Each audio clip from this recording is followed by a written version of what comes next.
पिछले एपिसोड अर्थात 33वें एपिसोड में आपने सुना विमला रानी दृगराज को मैना बनाकर पिंजरे में बंद कर देती है। फिर सूर्यवंती और चंद्रवंती दृगराज को मुक्त कराती है। फिर दृगराज सोनापुर पहुंचता है। वहां सोमवंती एक प्रश्न रक्त के पेड़ का उत्तर देती है। दृगराज सोमवंती से शादी करता है और चौथे प्रश्न का उत्तर ढूंढने के लिए नागेंद्रपुर के लिए चल देता है। भैरव मठ में पहुंचता है। वहां भैर बानन मिलता है। भैर बानन दृगराज को अपने मठ में टिकने नहीं देता है। फिर दृगराज मठ के आगे ब्रह्म बाबा के चौतरा पर आसन लगाकर रात बिताने लगता है।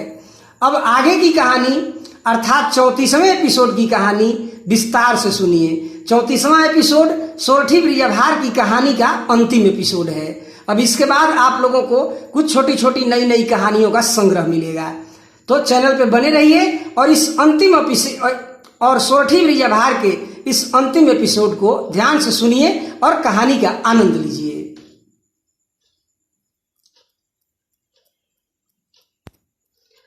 अंततः योगी भैर बानन दृगराज को मठ में टिकने नहीं देता है। तब दृगराज मठ के बगल में एक पीपल का पेड़ था। वहीं पर ब्रह्म बाबा का एक चौतरा था। उसी पर आसन लगाकर बैठ गया और भगवान का नाम जपने लगा। जपते जपते आधी रात हो गई। उसी समय दृगराज देखता है कि राजा महेश की रानियां 16 श्रृंगार करके चमकती हुई सोने की थाल में भोजन लेकर भैर बानन के पास आती है। कुछ देर तक रानियां वहां रहती हैं, फिर अपने अपने घर चली जाती है। यह तमाशा दृगराज देख लेता है। तब मन में सोचता है कि यह योगी नहीं है, व्यभिचारी है, इसलिए मठ में टिकने नहीं दिया हमको। इसी प्रकार भोर हो जाती है और दृगराज अपनी राह पकड़ लेता है और रास्ते में आनंदित होकर आगे की ओर बढ़ता रहता है। सोचता है कि अब मैं अपने गुरु जी को गुरु दक्षिणा चुका दूंगा। चलते चलते दृगराज नागेंद्रपुर शहर में पहुंचता है। घूम घूम कर पूरे शहर को देखता है। घूमते घूमते एक गांव के पनघट पर पहुंचता है और वहीं पर आसन लगाकर बैठ जाता है।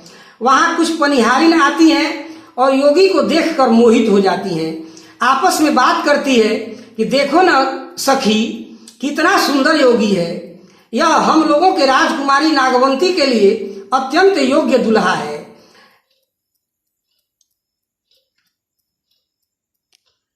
एक ही जैसी ये दोनों हैं।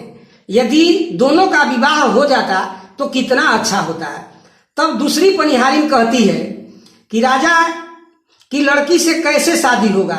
राजा ने तो इतना बड़ा प्रण कर रखा है कि जो नागबेली का फूल तोड़ कर लाएगा तो उसी के साथ नागवंती की शादी करेंगे। आज तक कोई नागबेली का फूल तोड़कर नहीं ला सका, इसलिए नागवंती अभी तक कुंवारी है। इन सखियों की बातों को योगी दृगराज सुन लेता है और पनिहारिन के पास पहुंचता है और पूछ बैठता है, पनिहारिन बताओ राजा की फुलवारी कहाँ है, मुझे नागबेली फूल का काम है। तब पनिहारिन दृगराज से कहती है कि नागबेली फूल पर सर्प बसते हैं, वहां सर्प लगे रहते हैं, आप नागबेली फूल तोड़ नहीं पाएंगे, आपको सांप डस लेंगे, नाहक में आपकी जान चली जाएगी। तब दृगराज कहता है कि इसकी परवाह मत करो, मुझे फुलवारी का पता बताओ। तो पनिहारिन दृगराज को राजा की फुलवारी का पता बता देती है और इधर पनिहारिन शहर में राजमहल में शोर कराती है कि नागबेली का फूल तोड़ने के लिए एक योगी आया हुआ है। दृगराज फुलवारी में पहुंच जाता है।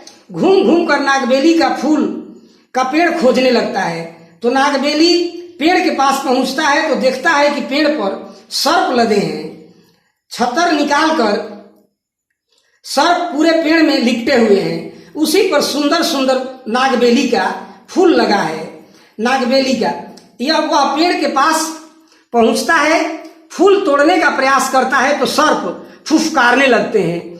तब दृगराज अपना लाल लकड़ी जिसे चंद्रवंती ने दिया है उस लकड़ी को नागों को छुआ देता है और सारे नाग पटा जाते हैं, जहां तहां सटक जाते हैं। तब कुंवर योगी झोरी भर फूल नागबेली का तोड़ लेता है और बाग से निकलता है। तब तक शहर के सारे लोग बाग के बाहर खड़े हैं। राजा खुद योगी त्रिगराज के पास पहुंचते हैं, पूछते हैं कि योगी तुम्हारा कहाँ घर द्वार है। राजा अपने प्रण के अनुसार नागवंती की शादी योगी त्रिगराज से होती है। महल में खुशियां छाई हुई हैं। त्रिगराज की शादी के बाद त्रिगराज नागवंती के कोहबर में पहुंचता है। सखियां मजाक कर रही हैं, नागवंती वहीं बैठी है। सभी सखियां घर चली जाती है। कोहबर में केवल कुंवर और नागवंती रह जाते हैं। कोहबर में अकेले पाकर नागवंती त्रिगराज से कहती है, 2 जन्म तो स्वामी मन को छछनाते हुए बिता दिए, मन का मनसा मन में ही रह गया। इस बार हम लोगों का 3रा जन्म हुआ, अभी तक कोहबर की लालसा लगी हुई है। स्वामी हमारे लालसा को पूर्ण करो। आज की रात कत्ल की रात है, मेरा मन धीरज नहीं धर रहा है। कोहबर करो, मन का मलाल मिट जाए। आज तक बहुत तकलीफ सही, अब विरह की अग्नि सहा नहीं जा रहा है। रह रह कर सूल की भांति उठ रहा है। प्रेम का शरबत इस प्रकार पिलाओ कि जिगर का दर्द मिट जाए। तब कुंवर त्रिगराज कहता है कि थोड़ा सा धीरज रखो, जब हम लोग अपने महल विदर्भ पहुंचेंगे तब तुम्हारे कोहबर की लालसा को अवश्य पूर्ण करूंगा। इतना सुनकर नागवंती बहुत प्रसन्न होती है और उसके मन में पूर्ण विश्वास हो जाता है कि अब ससुरा में जाकर कोहबर की लालसा पूर्ण होगी। इतना कहकर कुंवर कोहबर से निकल जाता है और राज दरबार में पहुंचता है। खुशी आनंद में दिन बीत रहा है। खुशी आनंद के साथ कुंवर कुछ दिन नागेंद्रपुर में रहता है और तब एक दिन कुंवर सोचता है कि अब अपना देश चलना चाहिए, गुरुजी के सवालों का उत्तर बताना चाहिए, बहुत विलंब हो गया है। तब अपनी बात जाकर राजा को बताता है। तब राजा अत्यंत प्रसन्न होते हैं। राजा रथ पालकी सब तैयार करते हैं। बेटी दामाद को बहुत दहेज देते हैं। कई एक गाड़ी मुद्रा असरफी लादते हैं। बहुत सारे नौकर चाकर, लौड़ी, पलटन सिपाही, हाथी घोड़ा, बहुत सारा सामान देकर राजा बेटी दामाद को विदा करते हैं और कुंवर राजा रानी को प्रणाम करके अपने नगर के लिए नागवंती के साथ चल देता है। त्रिगराज और नागवंती का दल सोनापुर में पहुंचता है। कुंवर को सोमवंती देखती है तब बहुत खुश होती है। सोमवंती नागवंती से मिलती है, बहुत आदर सत्कार होता है। फिर कुंवर नागवंती और सामवंती को लेकर अपने नगर को प्रस्थान करते हैं। वहां से चंद्रपुर पहुंचते हैं। वहां से चंद्रवंती को लेकर आगे बढ़ जाते हैं। तब कुंवर त्रिगराज देवपुर नगर को पहुंचते हैं। वहां से सूर्यवंती को लेकर अर्थात कुंवर अपने चारों पत्नियों सूर्यवंती, चंद्रवंती, सामवंती और नागवंती को लेकर अपने नगर विदर्भ में पहुंचता है और पहले कुंवर अपने दल बल के साथ गुरु जी के आश्रम में पहुंचता है। जब गुरु महाराज सुनते हैं कि त्रिगराज आ गया है तब गुरु जी मिलने के लिए आते हैं। कुंवर गुरु जी को प्रणाम करता है। गुरु जी आशीर्वाद देते हैं। गुरु महाराज चारों स्त्रियों के बारे में पूछते हैं। तब त्रिगराज अपनी यात्रा का सारा किस्सा अपने गुरु जी को सुनाता है। गुरु जी सुनकर बहुत खुश होते हैं, धन्यवाद देते हैं। जब गुरु जी सुनते हैं कि त्रिगराज अपने दल बल और 4 स्त्रियों के साथ दरवाजे पर खड़ा है तब गुरु जी त्रिगराज के पास जाते हैं। त्रिगराज प्रणाम करता है। गुरु जी आशीर्वाद देते हैं। गुरु जी 4 स्त्रियों के बारे में पूछते हैं। तब त्रिगराज अपनी यात्रा का सारा किस्सा गुरु जी को सुनाता है। सुनकर गुरु जी प्रसन्न होते हैं और त्रिगराज को धन्यवाद देते हैं। तब कुंवर नागबेली का फूल गुरु जी को देता है और कहता है कि आपका दूसरा सवाल नरक का कुंड था तो सुनिए। मनुष्य अर्थात जो जीव है वो सब नरक का कुंड है। उनके पेट में मल मूत्र भरा रहता है, वही नरक का कुंड है। आपका तीसरा सवाल था रक्त का पेड़, तो सुनिए।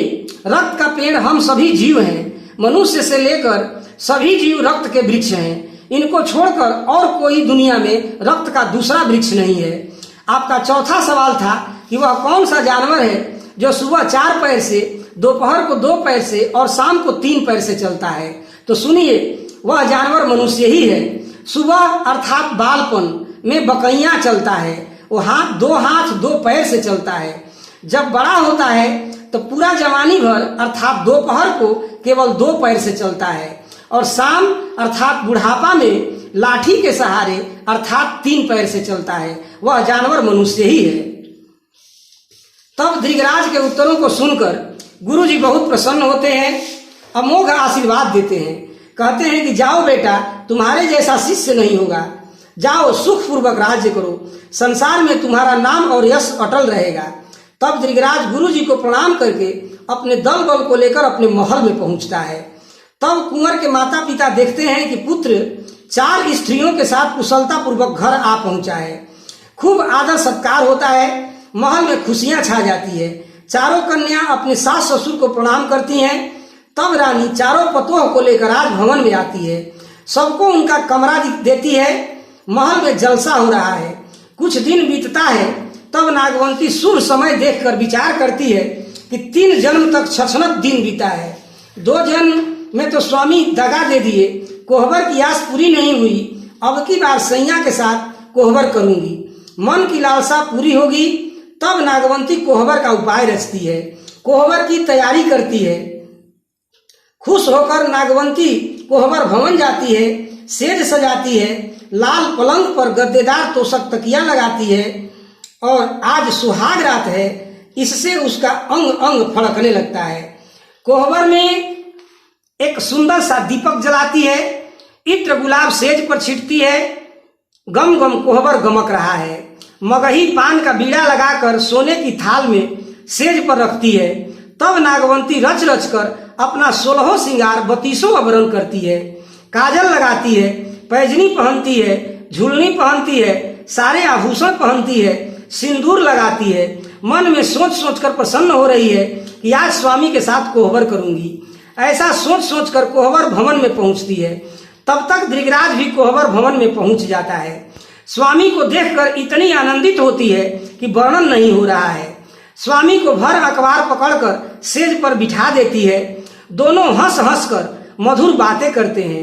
नागवंती प्रेम से सराबोर हो जाती है, धृतराज की आरती उतारती है, कहती है कि 2 जन्म में से आसरा लगा है, आज लालसा पूर्ण हो रहा है। तब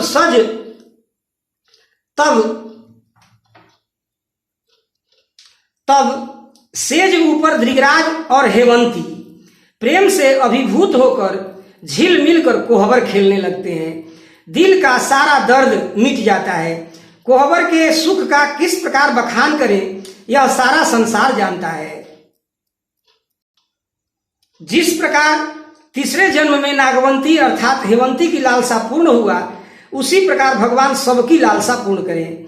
फिर कुंवर धृतराज अपने 3 अन्य तिरिया के साथ कोहबर करते हैं। अपने चारों पत्नियों के मन की आशा धृतराज पूर्ण करते हैं।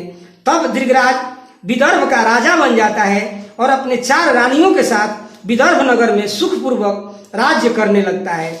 और इस प्रकार सोरठी ब्रिजभार की यह कथा 3 जन्म का पूर्ण होता है। सभी श्रोताओं को हार्दिक धन्यवाद।